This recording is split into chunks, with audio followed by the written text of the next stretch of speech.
Got you! Hold on! Adelante! Almost full! Okay.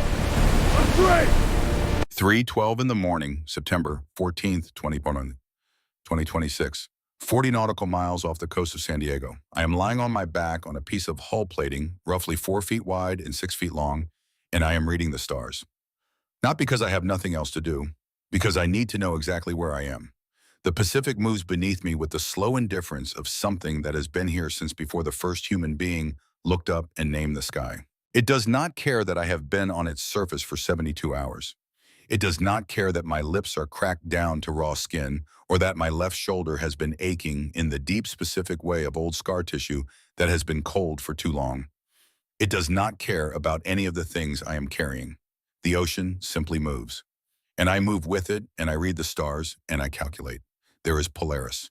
There is the Southern Cross at the edge of visibility. There is the spread of Orion's belt giving me east. I have been tracking cloud cover for the past 4 hours, 40% tonight, down from 70 the night before, and in the breaks between the clouds, I have been refining the numbers. My estimated position has been shifting. The current pulled me further north than I planned for on day 2. I adjusted. I have been adjusting for 72 hours in the dark on a piece of steel that used to be part of a ship called the Aldebaran. I hear the RHIB before I see it. The engine pitch changes when a rigid hull inflatable drops speed to approach something in the water. I know that sound. I have been listening for it for a long time. I do not sit up. I stay flat, left arm trailing in the water, right hand pressed against my sternum, the way my father taught me to check my own pulse when there was no equipment and no one to do it for you. Counting, measuring, managing. The beam of a flashlight sweeps across the water and finds me, and I close my eyes against the light, and I hear someone drop into the water beside the hull plate. "Ma'am," the voice is young, controlled, trying hard to sound certain. "United States Navy, you're going to be okay." I open my eyes. There is a man in the water beside me. Late 20s, built solid the way people are built when they have never stopped moving since they learned to walk. He is looking at me with an expression that is attempting neutrality and not quite achieving it. His name, I will learn later, is Petty Officer Garrett Finch, and he has done this kind of water recovery before, and he expected debris. He did not expect me. "Which direction is north?" I say. He stares at me. "Which direction?" I say again. My voice comes out scraped and dry salt stripped, but steady. I need it to be steady.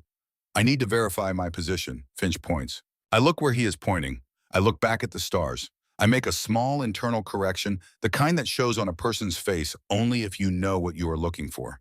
A navigator reconciling dead reckoning against a fixed reference point. The current pulled me 4 degrees further north than my last calculation. Not as far south as I had feared on night 2. I nod. "Okay," I say, "I'm ready." He will talk about this later, about those words. About the fact that they were not the words of someone who had just survived 3 days alone on the open Pacific. They were the words of someone who had been waiting for a scheduled pickup and was mildly inconvenienced by the delay. He does not know what to make of it. None of them do. Not yet. The RHIB comes alongside USS Resolute at 3:41 in the morning, and they help me up the ladder with hands that are careful and efficient, the hands of people who know how to move an injured person without making the injury worse. I let them. I am conserving what I have left for what comes next. Commander Reed Harlow is waiting on the deck. He is 52 years old and looks every one of those years without apology. Not old the way a man gets old when life wears him down, but the way certain metals age. Harder, denser, everything soft burned away until what remains can absorb almost any impact and simply hold. He has been in command long enough that his face does very little by accident. He looks at me and I look back at him, and in the first 3 seconds, we are both reading the same information in different directions. I have been in the water for 72 hours. My core temperature is 96.2 degrees. My blood pressure is low enough that the medic, a petty officer named Merritt, goes for the IV line before he does anything else. My skin is salt-dried and sunburned across the cheekbones, and my hair is stiff with brine. I weigh somewhere under 120 pounds at the moment, though I am usually more than that, and I know exactly why the difference exists, and I have been tracking the calculation. I look like someone who needs help. What I am doing as they move me across the deck is something different. There are 9 people visible on the deck of the Resolute in the dark hours before dawn. I read them in order, left to right, the way I was taught to read a room systematically without staring, building the picture the way you build any picture, one confirmed detail at a time. Age, physical condition, rank indicators, stress responses, the way weight is distributed, the way the body tells the truth when the face is trying to present something else. I get to the third position from the left and I stop. The one with the red hair, I say. My voice is still rough. How long has he been out here tonight? Harlow follows my gaze. The man I am looking at is operator Declan Ross, 28 years old, one of the better operators on this team, which I do not know yet but will. He is standing with his arms crossed and his weight shifted to one side. And if you are not looking for the specific things I am looking for, he looks like any other member of a team called out in the middle of the night for a recovery operation. Same as everyone else, Harlow says carefully. Why tell his lips, I say. Look at the color. That is not windburn. That is early stage cyanosis. His skin stopped sweating at least 20 minutes ago. You can see the salt residue dried on his neck, without fresh sweat underneath it. He has moved past heat exhaustion. He is entering heat stroke. Silence on the deck. Merritt crosses to Ross and begins checking him. I watch Merritt work. His technique is competent. I do not say anything. 30 seconds later, Merritt looks back at Harlow with an expression that carries everything. Ross's core temperature is 104.1 degrees Fahrenheit. He is 90 minutes, maybe less, from neurological involvement. I had been on their deck for less than 4 minutes. Ross looks at me over Merritt's shoulder with the chastened expression of a man who has just been told by someone pulled from the ocean that he is in medical distress he did not notice. I'm fine, he says, which is exactly what a man in his condition would say. You are not fine, I tell him, not unkindly, with the flat clarity of someone reading a chart rather than passing judgment. Your body has stopped trying to cool itself. At this stage, it does not feel dangerous. It feels like you are tired. Harlow says quietly to Merritt, get him below. He looks at me for a moment longer. Something is shifting behind his eyes, some category he has placed me in beginning to rearrange itself around the edges. He does not say anything. He does not need to. Someone bring her a blanket, he says.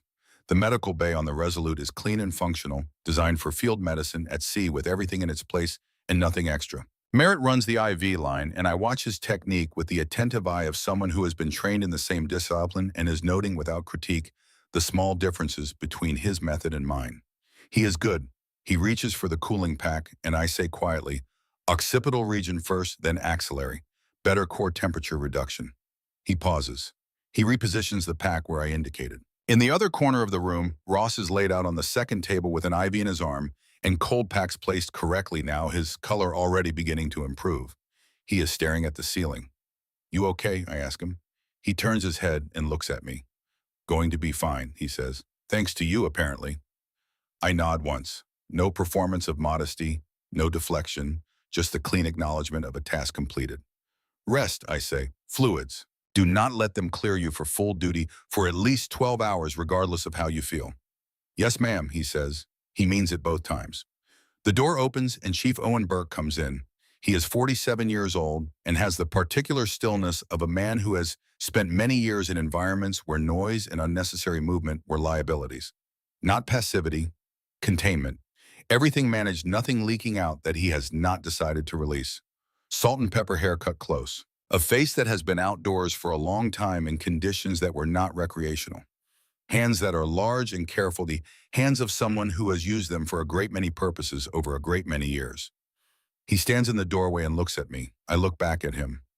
Something passes between us in that exchange that Merritt, watching from across the room, cannot name precisely. On his side, it is recognition. On mine, it is something else. Confirmation.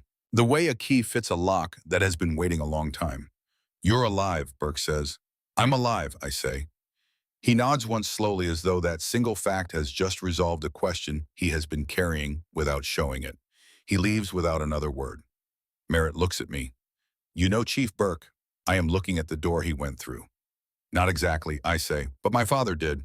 I say nothing more. The first thing Garrett Finch does when he has a free minute after the medical bay and the RHIB cleanup and the debrief prep is come back to find me. He appears in the doorway of the supply room off the medical bay with a bandage kit Merritt has asked him to retrieve. He stops. I am standing at the supply cabinet with my back to him, and I have found during the few minutes I have been left alone in this space a Glock 17 that the armor has left here for routine maintenance. I have picked it up. Not because I need it, because my hands, after 72 hours of doing nothing but keeping me alive, needed something specific to do. I can feel the weight distribution immediately. The slide, the frame, the barrel crown which I am examining when Finch comes in, holding it up in the low light, the way a gunsmith examines it, looking for the specific things that matter and ignoring the things that do not. My hands move to the takedown lever, the recoil spring. The slide release, not exploring. Verifying condition, the way you check on something you know well but have not seen recently. Then I reassemble it. I hear Finch counting time. I already know what the count is going to be. A standard field strip and reassembly for a trained operator runs 15 to 25 seconds. I am done in 9. I set the reassembled pistol on the counter, pick up the cleaning cloth beside it, and begin wiping down the exterior with the same economy of motion. The armorer will want to know, I say without turning around, the extractor spring has early-stage corrosion. Left unaddressed, it will cause ejection problems within a few hundred rounds. It is minor now. Finch has been standing in the doorway for almost a full minute. He steps into the room. I turn. He looks at the Glock. He looks at me. He looks at the Glock again. You've been trained on that platform, he says, among others, I say. He stands there holding the bandage kit, looking at a woman who was floating on the open Pacific 4 hours ago and has just reassembled a service weapon in 9 seconds, as though it is something she does between other things. He opens his mouth. He closes it. The armorer, I say, extractor spring. Don't let him forget. He takes the kit. He stands there another moment holding it.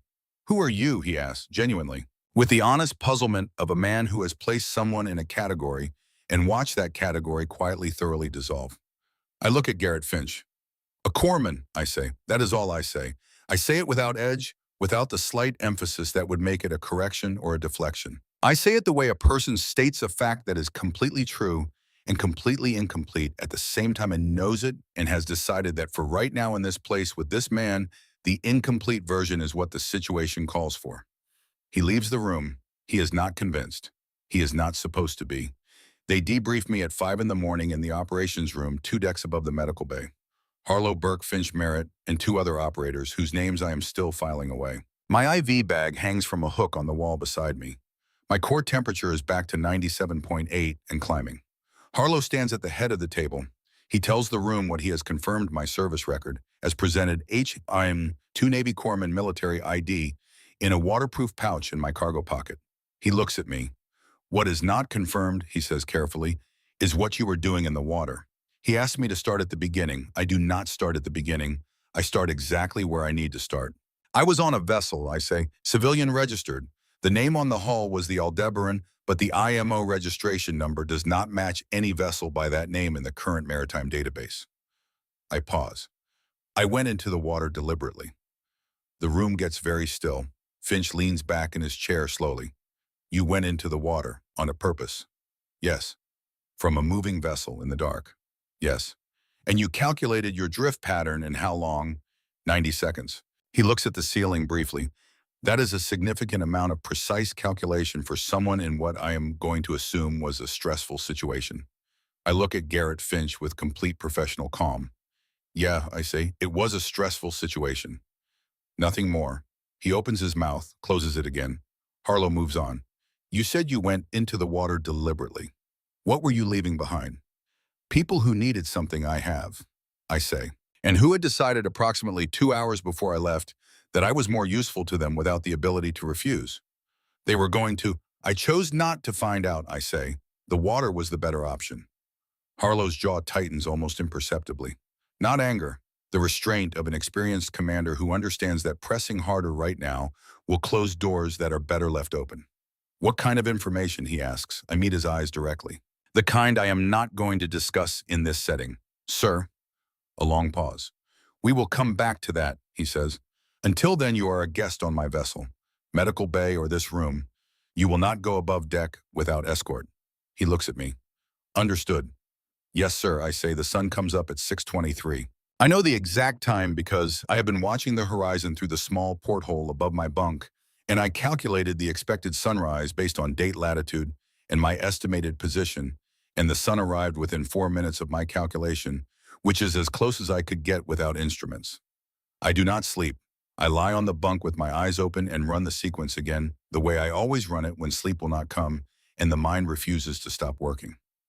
Start to finish. Every step, every calculation, every decision point where something could have developed differently. I think about the Aldebaran. I had been aboard 6 days operating under the cover of a marine biology research consultant hired to assess water quality samples in a stretch of Pacific that interested a company registered in Panama City. The company's board of directors had names that taken together formed a pattern I recognized from a briefing delivered to me 4 years ago by a man the rest of the world believed was dead. I had spent 4 of those 6 days collecting what I needed. Not from computers, not from files, not from anything that could be confiscated, copied, or erased. I spent 4 days reading, listening, and storing. Everything I took the only way it could not be taken back. I stored it in myself. This is not a metaphor. This is a skill. My father began teaching it to me when I was 9 years old in the same way he taught me everything, not as a set of rules to memorize, but as a way of existing in the world. A lens. Once you learn to see through it, you cannot unsee. On day 5, someone noticed that I noticed too much. On day 6, in the early hours of the morning, I went over the rail. This was not panic. This was not improvisation. This was the contingency I had spent 3 years building against the moment it would arrive. And when it arrived, I had 90 seconds and no margin for error. I used 87 of those 90 seconds. The other 3 I used to take one breath, clear my mind, and enter the water feet first at a 45-degree angle calculated to minimize the impact on my body and reduce the acoustic signature of my entry. Everything after that was survival mathematics. And survival mathematics is something I have been learning since I was 9 years old. Here is what I remember about the winter of 2007 in Montana when I was 9 years old and my father first put a rifle in my hands. I remember cold, the particular cold of the northern Rockies before dawn, the kind that gets into the joints and stays. The sky was not yet light. My father had been awake for an hour already when he woke me. He had coffee. He handed me my jacket. We drove 40 minutes in his truck without speaking, which was not unusual. My father spoke when he had something to say. Silence was not absence with him. It was presence in a different form. The range he had selected was not a formal range. It was a stretch of open land at the edge of a property owned by a man he trusted, where the distance was exact and the conditions were as close to what he considered relevant as Montana could offer. He had staked markers at 300 yards, at 500, at 800. He set up the rifle on a bipod. He crouched behind me and put his hands on my shoulders and adjusted my position by small increments. Not my posture, but my weight distribution. Where the force was going, where I was bracing for something versus where I was simply present in the moment without anticipation. "You're not learning to shoot," he said. I remember this exactly. I can hear his voice in the specific register he used for things he wanted me to keep. Not stern, not soft. The register of simple, uncomplicated truth. "You're learning to stand still when everything else is moving," he said. "The rifle is just a way to check how well you're doing it." He stood behind me and watched me fire. He did not tell me where I hit. He watched my body. After the 3rd shot, he said, "There, that's it. Did you feel the difference?" I had felt the difference between bracing and absorbing, between fighting the recoil and receiving it as information. "The recoil is data," he said. "It tells you what happened.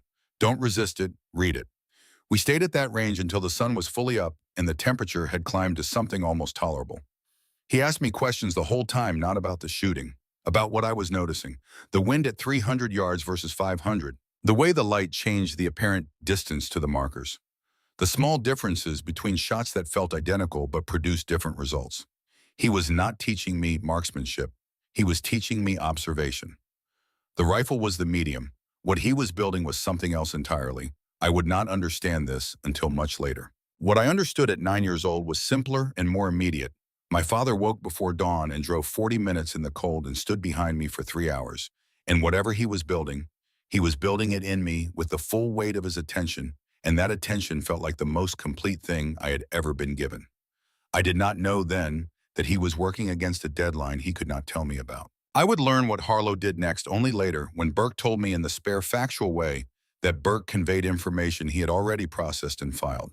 At 8:15 in the morning, while I was lying on the bunk watching the porthole, Harlow received 2 communications from NSW Command regarding my service record. The first confirmed everything my file presented. HEM 2 Corpsman Field Medical Training, Fleet Marine Force Qualification. Clean, straightforward, nothing to flag. The second was something different. A flag, not a denial, not an alert, but the bureaucratic signal that means someone in the system has attached a marker that says, "Look before you proceed." The flag carried one contact instruction and two names.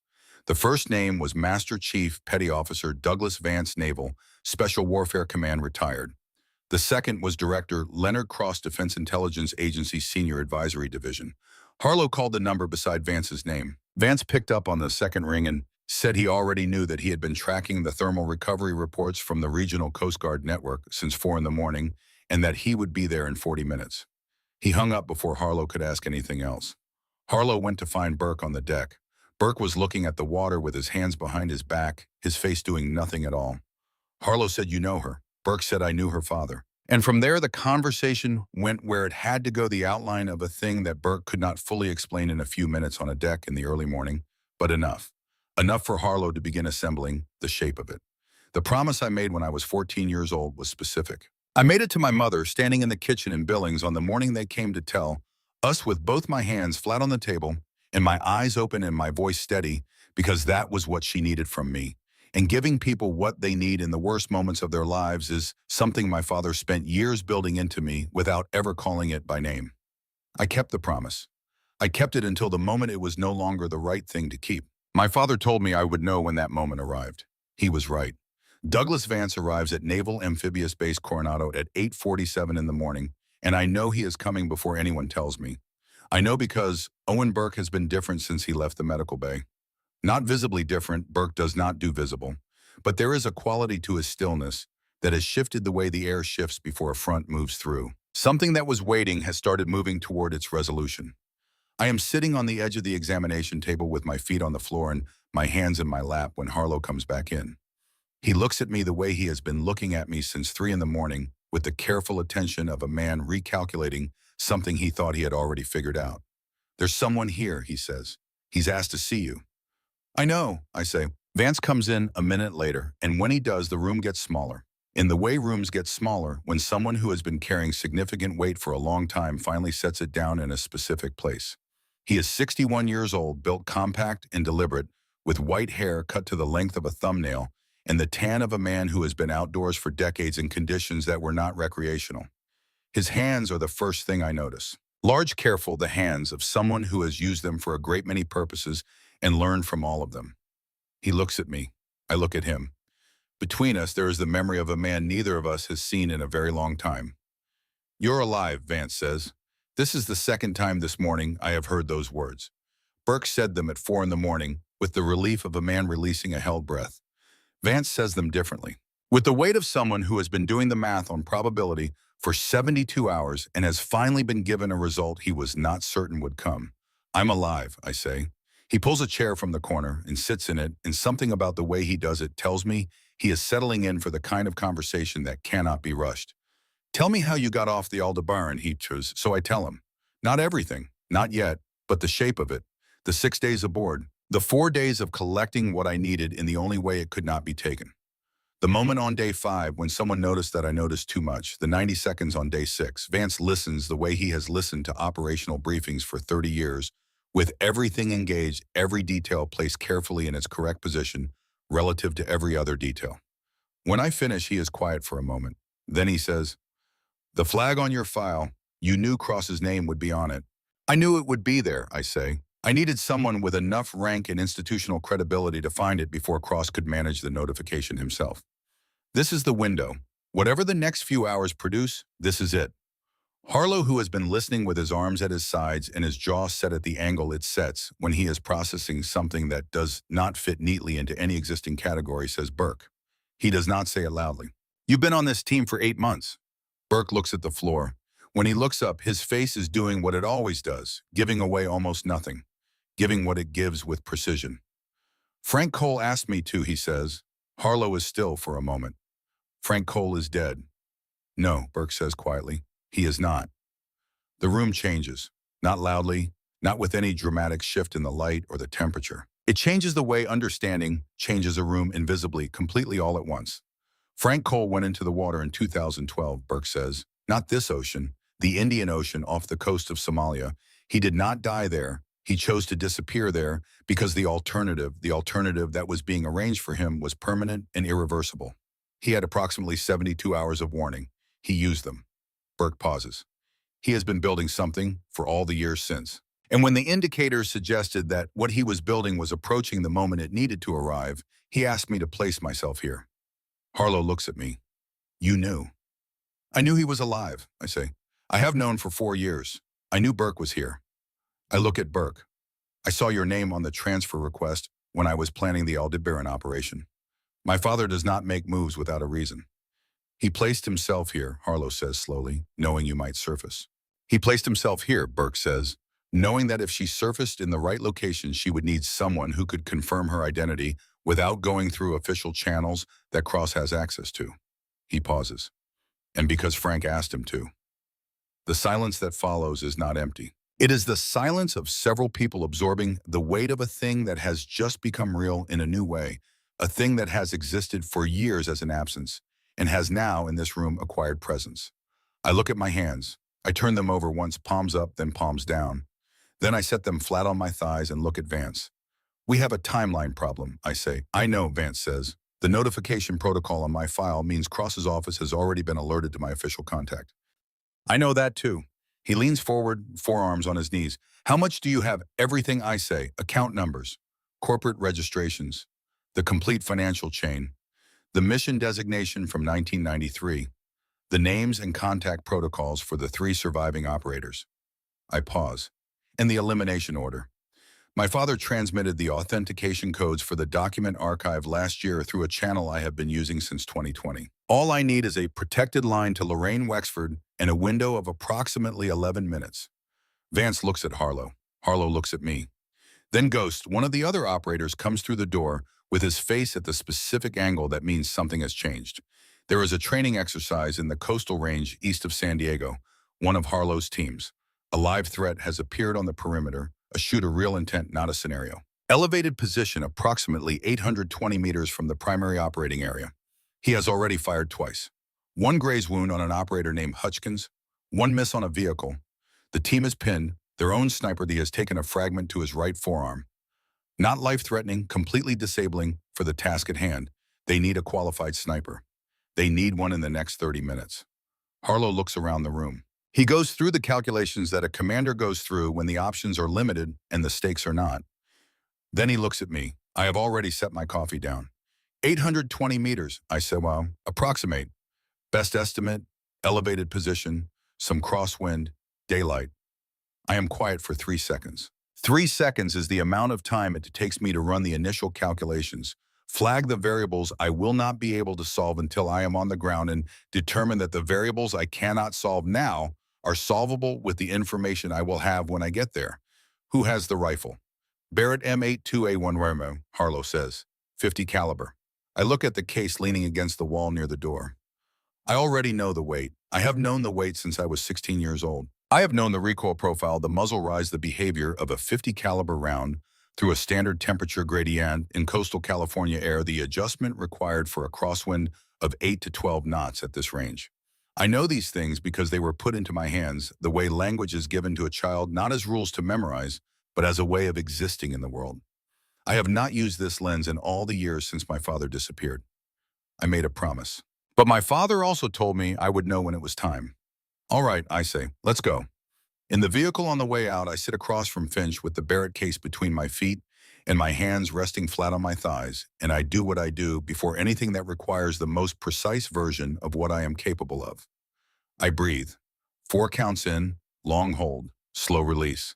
Not the management of anxiety, preparation. The purposeful settling that certain people learn after years of practice in conditions where the difference between a settled mind and an unsettled one is not philosophical but entirely immediately physical. Finch watches me breathe. I know he is watching. I do not mind. He has been watching me since he pulled me out of the water, and I asked him which direction was north, and he has been running the same calculation the whole time, trying to build a category that holds everything he has observed. He keeps running into the same problem. The category he keeps building is not large enough. You've done this before, he says. Not a question, a conclusion. Yes, I say. How long since the last time I look at my hands? Since my father went away. He does not ask more. I do not offer more. The vehicle moves through the coastal morning, the hills east of San Diego dry and brown in the September heat, and I breathe and I let my heart rate drop through the numbers I need it to drop through. 68 beats per minute, 65. 62.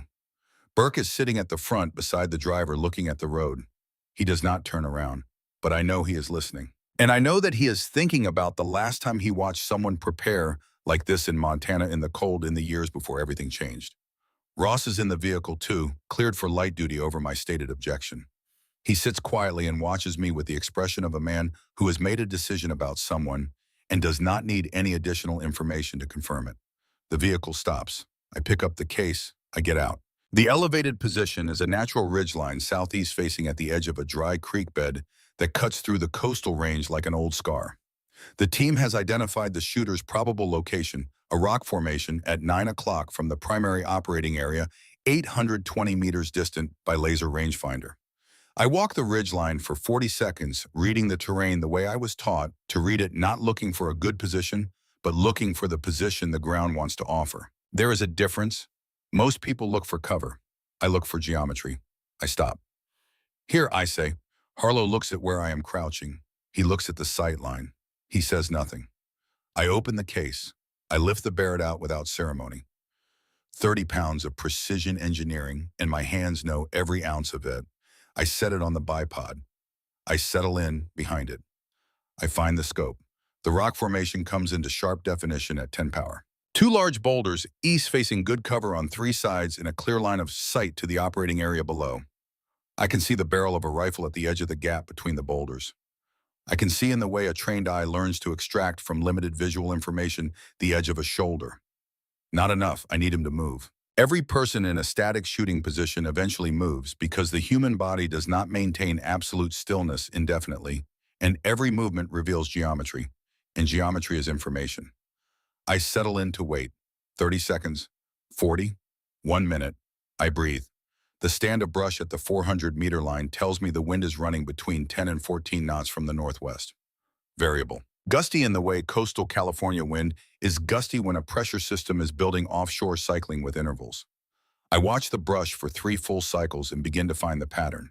My left shoulder aches, the scar tissue from Afghanistan in 2022, the rope of damaged fiber running from the shoulder blade down to the collarbone. I know this ache the way I know an old argument. I know how it starts, I know where it goes, and I know it will not change the outcome. The tissue is working. That is what the ache means. I let it mean that and nothing more, and I stay behind the scope. The shoulder at the edge of the gap shifts. Not much, 3, maybe 4 inches. The shift a body makes when a static position has been held too long and weight distribution needs to compensate. It is enough. I find the bottom of my exhale. I squeeze. The Barrett fires. The recoil is exactly what I knew it would be, a massive rolling push that moves through the entire body if you let it. I do not let it. I absorb it in the mechanics my father built into me over hundreds of rounds through rifles like this one, in the early mornings when I was 16, and the Montana mountains were blue with cold, and he stood behind me and told me the recoil was information about the shot I had just fired. The round strikes the rock face 2 feet left of the gap, high left. The wind is stronger than the 10-knot estimate. I watch the brush at the 400-meter line. I recalculate in real time. I work the bolt. I adjust. I find the bottom of my exhale. I squeeze. 820 meters. The rifle at the edge of the gap disappears. The sound from behind me is not quite human speech and not quite silence. It is the involuntary output of several people processing the same piece of information at the same time and not quite managing it. I work the bolt check, the chamber engage, the safety, and the practice sequence of someone for whom weapons handling is reflex. Then I stand up and turn around. Finch is staring at me. Ross is staring at me. Burke has his eyes on the rock formation 820 meters away, and his face is doing something very small and very controlled, and I know exactly what it is because I have seen it before on the face of a man who trained me over years and who expressed pride in the minimum number of ways possible. The first shot was mine, I say. Wind was higher than the estimate. Second shot corrected. Silence. Then Ross says very quietly, 820 meters. Cold barrel. No spotter. Yes, I say. Finch unfolds his arms. He looks at the rock formation. He looks back at me. Where did you learn that? He says.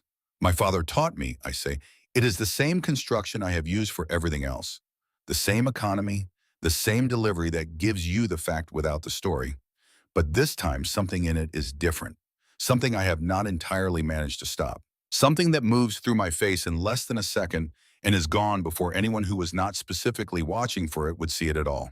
Burke sees it. He files it away in the careful manner of a man who stores things that matter. Harlow says, "Let's get back." We go back. In the vehicle on the return trip, I sit with my eyes closed and do what I do when a large thing has just happened, and the mind needs to be given something structured to work on so it does not drift to the places where the large thing lives. I run the wind calculation again. The adjustment between the first and second shot. The numbers are clean. They were always going to be clean. This is not arrogance. It is the assessment of someone who knows exactly what she is capable of because she has been trained against the boundaries of that capability for most of her life. What I cannot calculate as cleanly is the other thing. The promise I made when I was 14, standing in the kitchen in Billings, while my mother sat at the table with both her hands wrapped around a cup of coffee she was not drinking. I had not cried then, not in front of her. I went to my room and I sat on the edge of my bed, and I thought about the last morning in Montana 2 months before when my father had stood behind me in the August heat and said, "You will know when it is time." I thought about everything he had put into my hands over the years, and I thought about what the people who came to our door that morning did not know, which was that the man they had just told me was dead was not dead at all. I knew this. He had told me, and yet he told me things not directly, never directly, but in the architecture of everything he had been building. A man does not spend years teaching a child to survive, to calculate, to store information in the only place it cannot be taken unless he is preparing for a specific kind of absence. A man does not say you will know when it is time unless he knows the time is coming. I had put that knowledge in a room in myself. I had locked the door. I had painted over it and put furniture in front and lived in the rest of the house for all the years since. And I had been excellent at it, and I had told myself this was enough. I had believed this. Mostly. The way you believe a thing that is partially but not entirely true when you do not look at it too directly for too long. Today I looked at it directly. Today I opened the door. In the vehicle with the Barrett case between my feet and Finch watching me across the narrow space, I opened my eyes. Burke is looking at the road. The set of his shoulders tells me he knows I have been somewhere in my head and have come back. "He talked about you," Burke says without turning around. Not directly. That was never how he communicated. But he found reasons to bring you into the conversation. Your progress. Something you had observed that surprised him. Something you had done correctly the first time without instruction. A pause. He was always thinking about how to protect you, even when the protection looked like instruction. I am quiet for a moment. He spent 3 years teaching me the skill, I say, and 2 more years teaching me when not to use it. That was the harder lesson. Burke nods slowly. He said once that the most important decision a person with this particular capability ever makes is the decision to wait. That the skill itself is nothing. The judgment about when it is necessary is everything. I do not answer. He does not need me to. We drive the rest of the way in silence, and the silence is the right kind, the kind that exists between people who have shared something large enough that ordinary language has no useful relationship to it. Back in the operations room, Harlow sits across the table from me, and I tell him what I have been carrying. Not in the vague outline I gave in the pre-dawn debrief, in full. With the systematic precision of someone who has been rehearsing this transmission for 4 years, running it in the quiet hours until the rehearsal is over, and what remains is simply the truth in its cleanest form. I tell him about the vessel, about the 6 days aboard, about the 4 days of reading and listening and storing. And then I tell him about October 3rd, 1993. The same day as Mogadishu, I say. Harlow is very still. While the engagement in the city was consuming every available channel of attention, I say 11 operators were running a separate mission in a separate area of the Horn of Africa under an intelligence directive issued through a compartmented channel. Not standard military command structure, a civilian intelligence channel. The directive came from a senior intelligence officer who held authority over the specific program the unit was supporting. I pause. The unit was given coordinates. Those coordinates placed them in a location that, available intelligence confirmed, was clear of opposing forces. I look at Harlow steadily. The intelligence was wrong, not incorrectly assessed, not a failure of analysis. Wrong because it had been deliberately corrupted. The coordinates were given to a party with opposing interests at the same time they were given to the unit. The unit arrived to find they were expected. The room is very quiet. Before their second minute of contact was over, 8 of those men were already gone. The 3 who survived did so only because they were not standing where they were supposed to stand, And the reason they were not standing there had nothing to do with training or instinct or luck. It had to do with the fact that someone had told the other side exactly where they would be. I let this sit. 3 survivors, 8 dead. A mission that had no official existence, conducted under intelligence authority, that carried no accountability, producing casualties that had to be explained through other means. Harlow says, "What was the designation, Cardinal?" I say, "Silence." "The financial dimension is quieter still," I continue. "The program the unit was supporting was connected to a funding mechanism not subject to standard congressional oversight. A discretionary fund managed through layers of institutional cover, accumulating resources from multiple sources for purposes not entirely aligned with the official description of those purposes. I name the accounts. 3 accounts, 2 holding institutions, 1 in the Cayman Islands, 1 in Liechtenstein. 1 corporate vehicle registered in Delaware with nominee directors, and a paper trail that leads nowhere unless you follow it through 4 generations of shell structure to the beneficial owner. Account 7741, I say, Cayman National Bank, Meridian Holdings, Delaware. Beneficial owner, Leonard David Cross. Finch pushes off the wall. He does not say anything. The deposits began in October of 1993, I say. They continued on a quarterly basis for 11 years. Harlow says slowly. Cross was the intelligence officer who issued the mission directive. Yes, and my father found this. He had been building toward it for 3 years. When he found it, he understood what it was, and he began to compile a formal case documentation that, properly presented to the right oversight body, would have been sufficient to open a formal investigation. I pause. Cross became aware that he was building the case in September of 2012. I look at Harlow directly. The elimination order Cross signed carries my father's name on it. I say, it is dated September 17th, 2012. My father had approximately 72 hours of warning before the order would have been acted on. He chose to disappear rather than die. He chose to buy time. Harlow is quiet for a long moment. Where is he now? Somewhere safe. He will stay there until the information I am carrying cannot be suppressed, until the right oversight authority has it and has acted on it. I pause. That was the arrangement. He stays invisible until the moment it is safe for him not to be. Vance speaks for the first time in a while.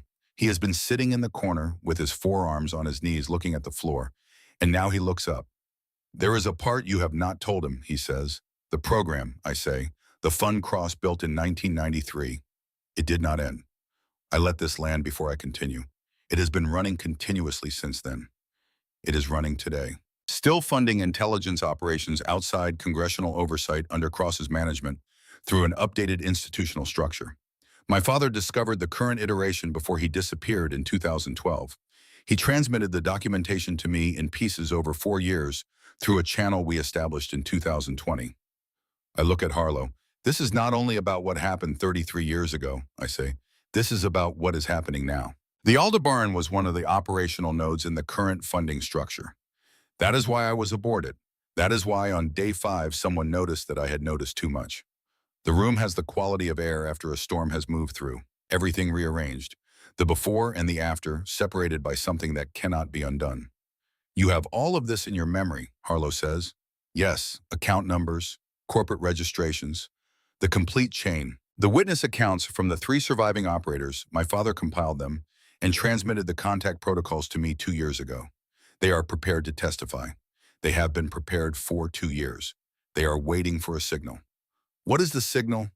Me, I say, alive and in a protected position with access to an oversight authority that Cross cannot reach before the record is placed.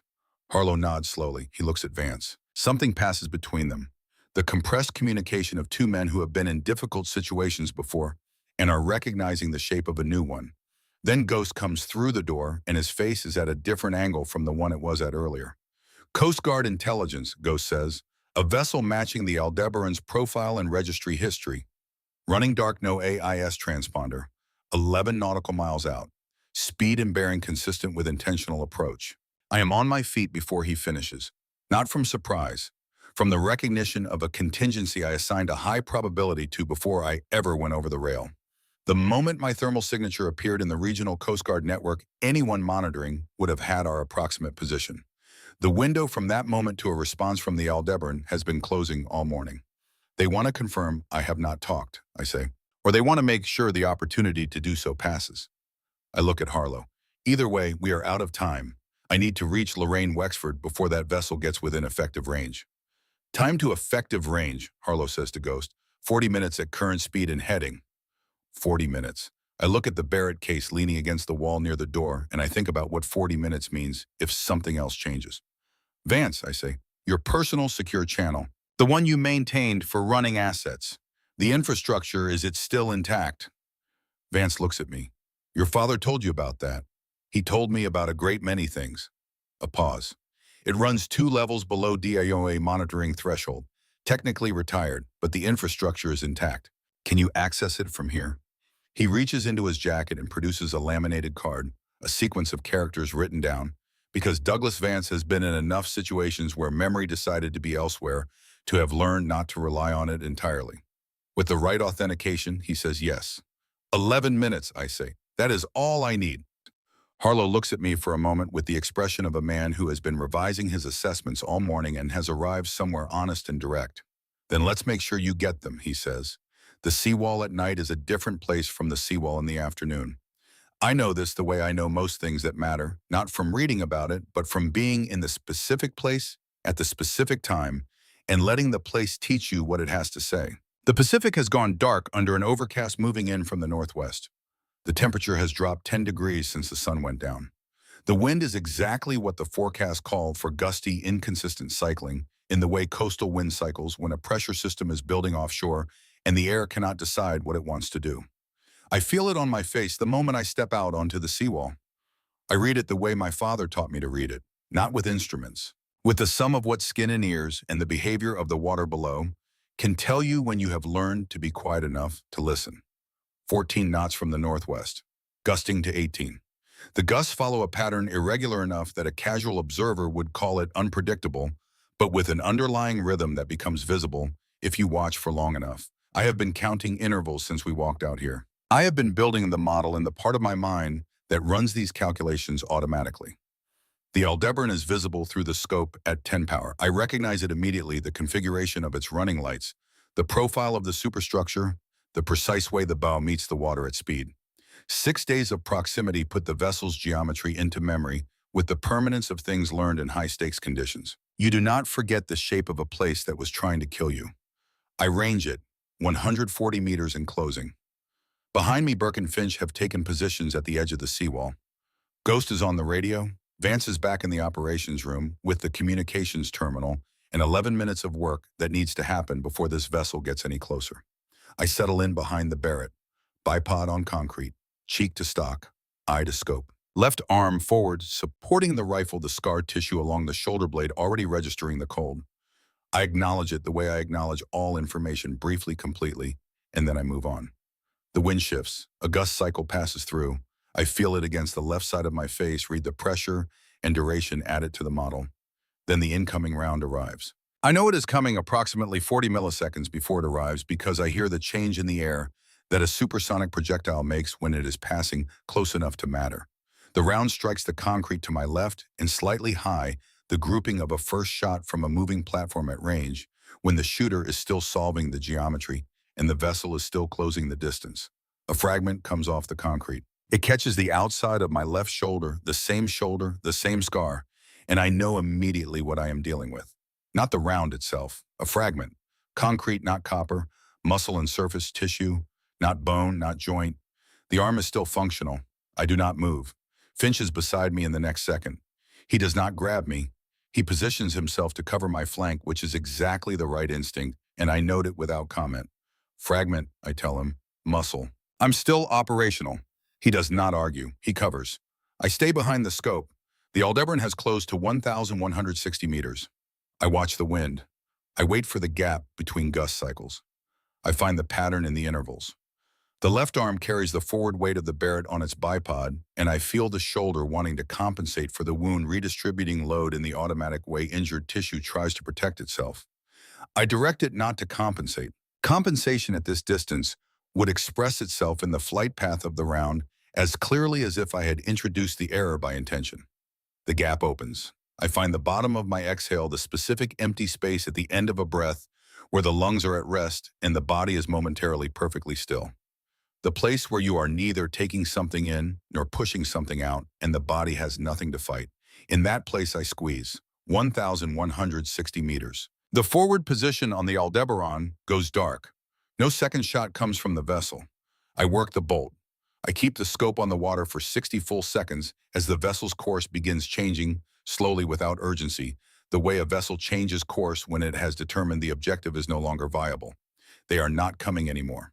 I engage the safety. Finch is already at my shoulder with the field dressing, his hands moving with the efficiency I have seen him use for everything else. He works quickly and correctly and without speaking, and when he finishes, he steps back and lets me test the arm's range of motion myself rather than asking whether it works. This tells me something about him, that he understands the difference between concern and interference and has chosen correctly. Thank you, I say. He says nothing. The way he says nothing carries more than most people manage with full sentences. We go back inside. In the operations room, Vance is at the communications terminal with the laminated card and a focused stillness that I recognize as the working face of someone who has run channels like this one in conditions that did not permit anything as comfortable as a terminal and a room. Authentication accepted, he says without looking up. 12 minutes since the seawall. The architecture is intact. He works for 4 minutes in silence. Then the terminal goes dark. Not a flicker, not a warning. Dark, the specific sudden darkness of a system that has not failed, but has been cut. The difference between a circuit breaking and a circuit being broken. Harlow is on his feet before the screen finishes going black. Ghost is at the door. I look at the terminal and I do not move because moving without information is waste, and I am not willing to spend what I have left on waste. External interference, Vance says. He says it with the flatness of a man confirming something he already planned for. He reaches back into his jacket. He produces a second card smaller than the first, the laminate worn at the edges, in the way of something carried for a long time against the expectation of exactly this moment. They cut the primary installation feed. Base communications, the main transmitter, possibly the backup relay. He is already entering a sequence I have never seen before. They cannot cut this. When I look at him. Your father identified this vulnerability 3 years ago, Vance says without looking up from the terminal. The channel we are using does not run through any installation infrastructure. It runs through a commercial satellite relay that has no address on any DIA monitoring register. A pause. Frank was thorough. The terminal comes back. Not the same terminal. A different window, a different channel. The transmission resuming from the exact point at which it was interrupted, as though nothing happened, as though the cut was not a cut at all, but simply a brief pause in a process that was always going to complete. I sit down, I take one breath, I pick up the handset. Lorraine Wexford answers on the third ring. Her voice is measured and unhurried.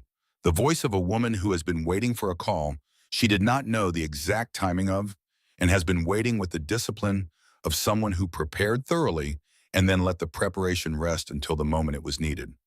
It's Maya Cole, I say, a pause. Brief, the pause of recognition, not surprise. Go ahead, she says. I speak for 11 minutes. I speak in the same voice I have used all day. Clear-ordered, without hesitation, without the verbal stumbling of someone reconstructing events from uncertain memory. I speak the way a person speaks when they have rehearsed something so many times that the rehearsal is over and what remains is simply the truth in its cleanest form. I give her the account numbers, the corporate registrations, the complete chain of beneficial ownership, the mission designation from October 3rd, 1993, the code name Cardinal and the documentation trail that leads to a specific name, the names of the 3 surviving operators and the contact protocol calls my father transmitted to me 2 years ago.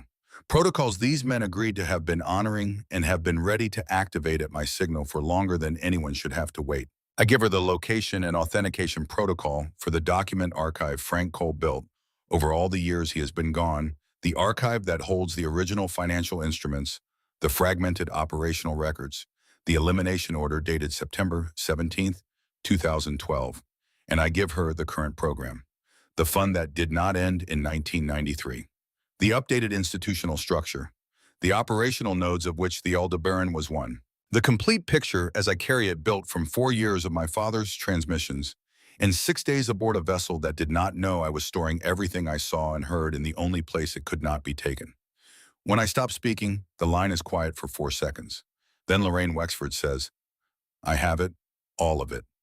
She says it the way a person says a thing when they have been waiting a very long time to be able to say it.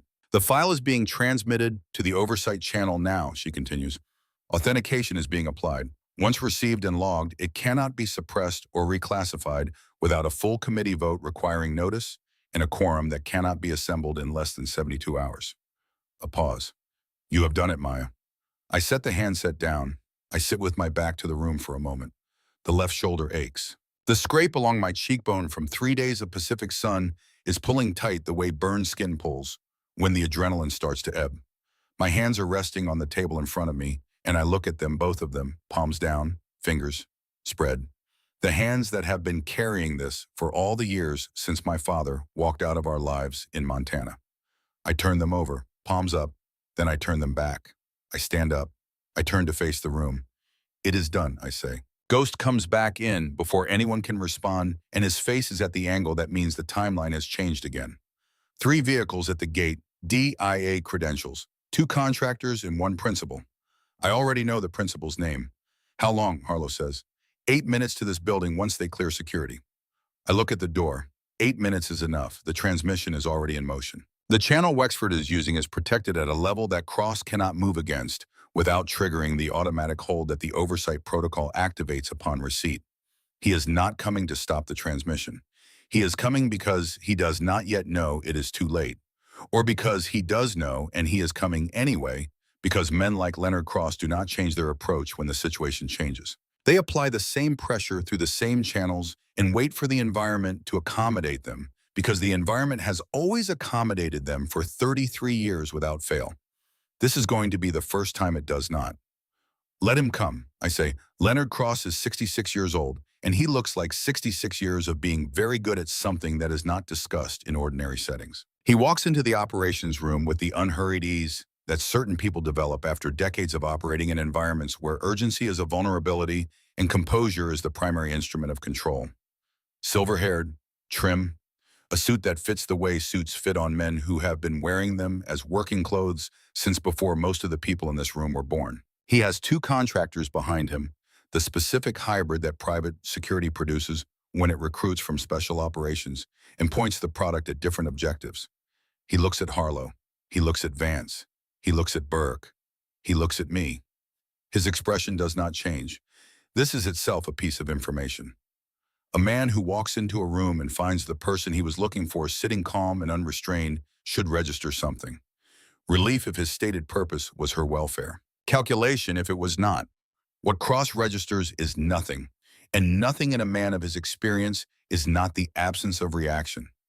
It is the management of it. The management itself is the tell. Commander Harlow, Cross says. His voice is measured, precise, calibrated to project reasonableness while delivering something else. Thank you for your prompt response to the notification. I'm Director Cross D, IA Senior Advisory Division. I believe you received communications from my office. I received a notification, Harlow says. Good. Cross looks at me. And this must be Petty Officer Cole. I'm glad you're safe. You've had quite an ordeal. I look at Leonard Cross. I look at him the way I have looked at everything since 3 in the morning, with the quality of attention that sees through the surface presentation to the structural facts beneath.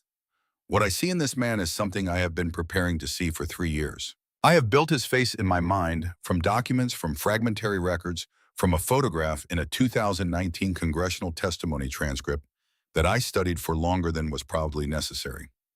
Seeing him in person is different from the way I expected it to be different. Not because he is more frightening, because he is more ordinary. Because the capacity for what he has done is contained in a form that looks like any other 66-year-old man in a well-cut suit, and the ordinariness of it is somehow the worst part. Mr. Cross, I say, Miss Cole. He settles into what I recognize as his opening position, warm professional, slightly paternal. I think there may be some confusion about why I'm here. The DIA's interest in your situation is entirely procedural. Given your file designations and the circumstances of your recovery, there are standard protocols. October 3rd, 1993, I say. He stops. It is brief. Half a second, perhaps less.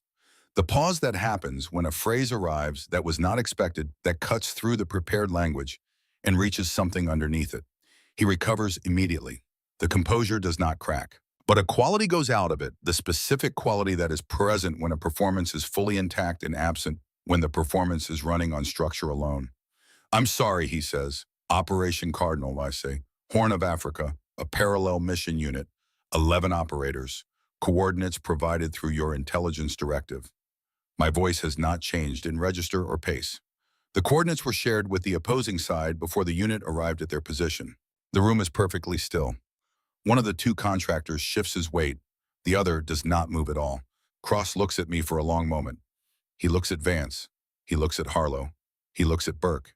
He is reading the room the way I read rooms, and I watch him arrive at the calculation and then the real he did not want. He decides to try the direct approach. You have a great deal of information, he says carefully. Yes, I say. Account 7741, Cayman National Bank. Meridian Holdings, Delaware. Beneficial owner Leonard David Cross. I continue without pause. Secondary account Liechtenstein Global Trust routing through 3 intermediate institutional layers to the same beneficial owner. The deposits began in October of 1993 and continued on a quarterly basis for 11 years. I pause. The original financial instrument carries your signature. It exists in the document archive that was transmitted to the Senate Armed Services Committee Oversight Channel 18 minutes ago. Cross is looking at me, and his expression has arrived somewhere that is not quite stillness. It is the expression of a man who has made a precise calculation and arrived at a result he did not want. The calculation that says the environment is not accommodating him this time. That all the years of that environment are over. He says nothing. My father found the document archive in 2012, I say. He found it and understood what it was, and he began to build the case that would place it in front of an oversight authority you did not control. I pause. You found out that he had found it. Still nothing. The elimination order you signed in September of 2012, I say, his name on it. I hold his gaze with complete steadiness. That is also in the archive. Vance across the room makes a sound that is barely audible. Not surprise. Confirmation arriving after a long time of knowing without proof. The sound a man makes when a thing he has carried for years is finally given the weight of documented fact. Harlow does not move. He is looking at Cross with the stillness of a man who is not going to act precipitously and is not going to look away. My father did not die in 2012, I say. You signed an order and he chose to disappear rather than wait for it to be executed. He chose all the years of disappearing over whatever you had arranged for him. I pause. And while he was gone, I was here, building what he started. Cross looks at me for a long time. Then he tries one more time because men like Leonard Cross do not stop trying until they have no moves left, and he has not yet fully accepted that he has no moves left. Maya, he adjusts his tone. You are a young woman who has been under extreme stress, who has spent 3 days on the open ocean, who has been given, I believe in good faith, a significant amount of material from a source whose reliability I would encourage you to examine more carefully before. The record is already in the oversight channel, I say. As of 18 minutes ago, through a protected whistleblower transmission that cannot be suppressed or reclassified without a full committee vote requiring 72 hours notice. I say it the way I say everything else. Without heat, without triumph. The way a person states the conclusion of a completed calculation. What you do in this room right now cannot change that. The two contractors look at each other. Harlow steps forward. He stops in front of Cross at a distance that is professional and not close, and conveys without ambiguity that this is a different kind of conversation now. Mr. Cross, he says, I'd like you and your people to wait in the outer room while I confirm the transmission receipt with my operations team. It is not a request. Cross looks at Harlow. The composure is still there, the long habit of control outlasting the thing it was built to protect. He nods once. He and the two contractors move toward the door. At the threshold, he pauses. He turns and looks back at me one final time. I am looking at him. There is nothing in my expression that could be called satisfaction. Nothing that could be called anger or grief or relief or any of the large performed emotions that moments like this produce in people who have not been carrying this for all the years I've been carrying it. What I have is something more complete and more final than any of those things because it contains all of them and has known for a long time that displaying them was a cost the moment could not afford. He leaves. The door closes. The confirmation comes back in 6 minutes. Lorraine Wexford's transmission has been received, logged, and authenticated by the oversight channel. The file is in protected custody. Formal notification has been sent to the Senate Armed Services Committee chairperson, and 2 ranking members. A legal protection order covering all associated witnesses and sources is being prepared for immediate filing. The Senate notification has triggered an automatic hold on all DIA personnel, travel and communications pending review a provision existing specifically for situations in which DIA personnel are implicated in the subject matter of an oversight inquiry. Leonard Cross will not be leaving tonight. Not the way he planned. Harlow stands in the center of the room and looks at me, and for a moment he says nothing, because what has happened is large enough that words need time to find their correct size relative to it. Then he says, "It is done." I nod once, a very small nod for a very large thing. Ross has been sitting against the wall through all of it, through the confrontation, through the confirmation, through the procedural activity that follows. He has sat with the concentrated attention of someone who has understood that he is in the presence of something that matters, something that will matter long after this day is over. He stands up when the room has settled. He crosses to where I am standing and stops. "This morning," he says, "the heat stroke." "Yes," I say. "You had been in the water for 72 hours and you looked at me and you saw what was wrong." "Yes." "And this afternoon, 820 meters." "Yes."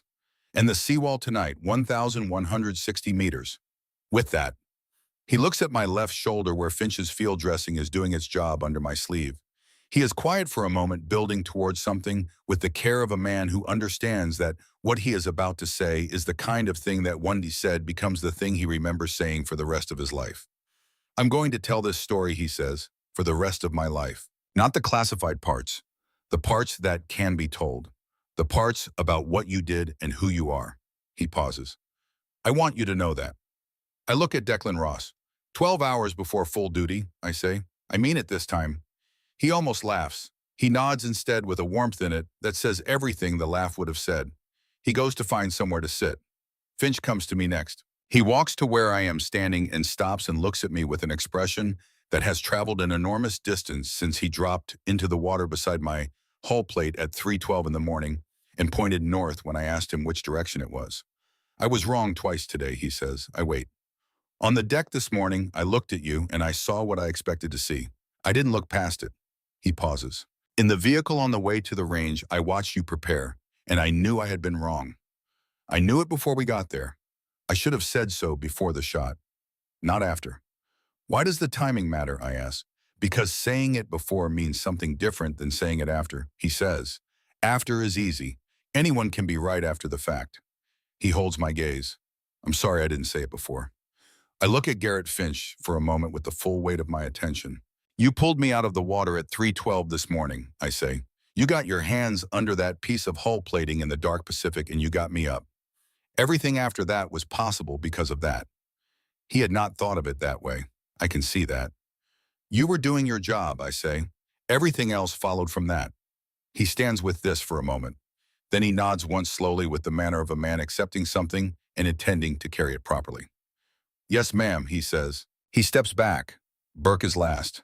He has been present all day in the way that certain people are present, not loudly, not with display, but with the steady, constant weight of someone who knows the full shape of what is happening and has positioned himself where he is most useful without being asked. He comes to stand beside me now, and we both look at the same space for a moment without speaking. He will call, Burke says, when the protection is formal and the channels are clear. He will call. I turn my head slightly toward him. I know. He has been waiting, Burke says, the way he has been doing everything for all the years he has been gone. Patiently, completely. A pause. But he has been waiting. So have I say. We stand in the silence for a while, and it is the right kind of silence for the end of a very long day. 6 months later, Naval Medical Center, San Diego, March 2027.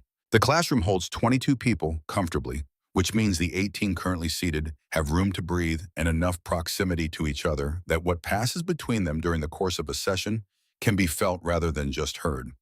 I chose arcs over rows when I set up the room 4 months ago. Rows are appropriate for conveying information. Arcs are appropriate for building the kind of understanding that needs to move laterally between students as well as from the front of the room backward. I teach here 3 days a week. I arrived at 7 in the morning today. As I arrive every day, I teach early enough to check the room, review my notes, and do the thing I have been doing since I was 9 years old, which is to be completely present in a space before I ask anyone else to be present in it with me. The 18 people in the arced chairs are Navy Corpsman Army combat medics and 2 Air Force pararescue specialists. All young, all trained in their primary roles, all selected for a program that has been running for 4 months under my direction and is currently under a review by the Veterans Administration for development into a formal curriculum for implementation across 5 states. The program is called Integrated Combat Medicine. Its founding principle is written on the board behind my head in someone else's handwriting, placed there by the second cohort of students, the first group to complete the full curriculum, on a morning when I arrived to find it already written. And I looked at it for a long time, and then I decided to leave it. It is more accurate than anything I would have chosen. Drag them out alive. I look at the 18 faces looking back at me, and I think about where I was 6 months ago. Not with the backward-looking sentiment that softens hard things into manageable shapes, with the clear recognition of someone who understands that where you have been and what it cost are not separate from who you are now. That who you are now is built from all of it, the easy parts and the hard ones equally, and you do not get to choose which parts built what. What you are going to learn in this program, I say, is not a set of skills. The room is quiet in the particular way rooms get quiet when the people in them understand that something worth attending to is beginning. Skills are the straightforward part, I say. The harder part is what comes after the skills. The judgment about when to use which one and how to move between them in the space of 3 seconds when the situation changes faster than your training anticipated. I pause. You are going to be in situations where you have someone in front of you bleeding out and there is a threat behind you that will kill you both if you do not address it, and you have 3 seconds to decide. Another pause. This program exists because someone decided a long time ago that the answer to that situation was not to choose, that the answer was to be capable of both things without hesitation. I look at them. The most important thing I can give you is not how to apply a tourniquet or how to hold a rifle. The most important thing is this. I let it land before I continue. The moment you decide you are only one thing, you have already limited what you can give to the person who needs you most. I let that sit. Both hands, I say. That is the concept. Both hands. You will hear it from me every day until you stop thinking about it, because it has become what you are rather than what you are trying to be. A young corpsman in the front row, Calloway, 23 years old, with the focused earnestness of someone who understood from the beginning that this matters, raises his hand. Yes, I say. Ma'am. Calloway says, has there been a time when you had to do both? At the same time, I look at him. Behind him, 17 other faces are waiting for the answer. Yes, I say. He waits for more. I do not give more. Open your manuals to chapter 3, I say. We are going to start with hemorrhage control under stress, and we are going to practice it in conditions that do not allow you to stop and think. They open their manuals. I move from behind the lectern. I do not tell them the story, because the story is not mine to tell in a classroom. The story belongs to 8 men who died in a place that had no official name, and will now be given 1 man whose names were said aloud 6 weeks ago before an oversight panel in Washington by 3 survivors who had been carrying those names for 33 years and finally had a place to set them down. The story belongs to those 3 survivors who sat in that room and spoke without performance, without drama, with the flat and honest dignity of people who have been carrying something for a very long time and have finally been given a place to set it down. And the story belongs to my father, who made a choice in the dark hours of the Indian Ocean in 2012 that cost him all the years since, and who has spent every one of those years building toward a morning when the cost could be settled. That morning has arrived. Leonard Cross is no longer at the Defense Intelligence Agency. The case is moving through the proper channels with the slow institutional weight of something that will not be stopped. The 8 men who died in a place that had no name have been given their names back. The work continues. On my desk, beneath my notes, there is an envelope. It arrived at my apartment 8 days ago, postmarked from a city in Northern Europe. No return address. I have read the message inside twice. I folded it and put it in my desk. Then I took it out this morning and put it in my bag, because there are days when you want a thing near you not to look at, but simply to have close. The message is 9 words in the handwriting I have known since I was old enough to read. The handwriting my father used when he was being precise, when he wanted the minimum number of words to carry the full weight. Well done, Maya. The work continues. I'm proud of you. Below that, a single initial. I am moving between the students, now watching their hands on the practice material, correcting grip and position with the same direct economy I bring to everything. Calloway is going to be exceptional. His hands have a steadiness that does not know it is steady, because it has never been anything else. A medic named Brennan in the third row is gripping too hard, the most common error among people who are still thinking about what they are doing rather than simply doing it. I stop behind him. Hands, I say quietly. He adjusts. I wait. He adjusts again when I do not move, understanding that I mean further. Through the window at the end of the classroom, I can see the edge of the base and beyond it the Pacific. Flat and silver this morning under the coastal overcast. It looks entirely different from how it looks at 3:12 in the morning, from 4 feet above its surface when you are reading stars through 40% cloud cover and calculating drift. I look at it for a moment. Then the door opens. I am facing away from it when it opens, working through the arc of students, and I feel the change in the room before I turn. The specific quality of attention that 18 people produce when something has entered their field of awareness that they do not yet have a category for. I turn. A man is standing in the doorway. 57 years old, silver white hair cut short, the tan of someone who has been outdoors for a long time in conditions that were not recreational. He is wearing civilian clothes, dark trousers, a plain jacket, but he stands in them the way people stand when they have worn a uniform for 30 years, and the posture has become structural, built into the body at the level below habit. He is thinner than I remember. The years do that. But the eyes are the same, the particular gray-blue that I have seen in every mirror I have ever looked into because I got his eyes, and I have known this since I was old enough to notice. He is looking at me from across the room with the expression of a man who has been waiting a very long time to do exactly this and has been patient about the waiting because patience was the only option available to him and has spent every one of those years carrying the weight of this specific moment. 18 students are watching their instructor stand completely still. They do not understand why. They do not need to. Frank Cole steps into the room. I do not move toward him. He does not move toward me. We look at each other across the space of a classroom in San Diego in the early morning light of March, and all the distance of all the years collapses into the present tense without any of the drama that distance usually produces when it collapses. Because we are both people who were built to carry things quietly and set them down quietly, and what we are doing right now is setting something down. There is nothing to say that has not already been said in every transmission, in every piece of information passed through every channel, in every decision I made over all the years to keep going and keep building toward the moment it would be over. I look at my father. My father looks at me. Then I turn back to the room. 18 young faces are watching me, waiting, ready. I take one breath. Both hands, I say. Everything else follows from that, not as a choice, as a fact about who you are. I look at them. Start again. They start again. Behind me, my father finds a chair in the corner of the room and sits in it, and he watches his daughter teach. And outside the window, the Pacific moves in the light of a San Diego morning, silver and wide and entirely unaware that what it tried to take from a piece of hull plating on a September night is standing in this room whole and complete and exactly what it was always going to be. Both hands. The work continues.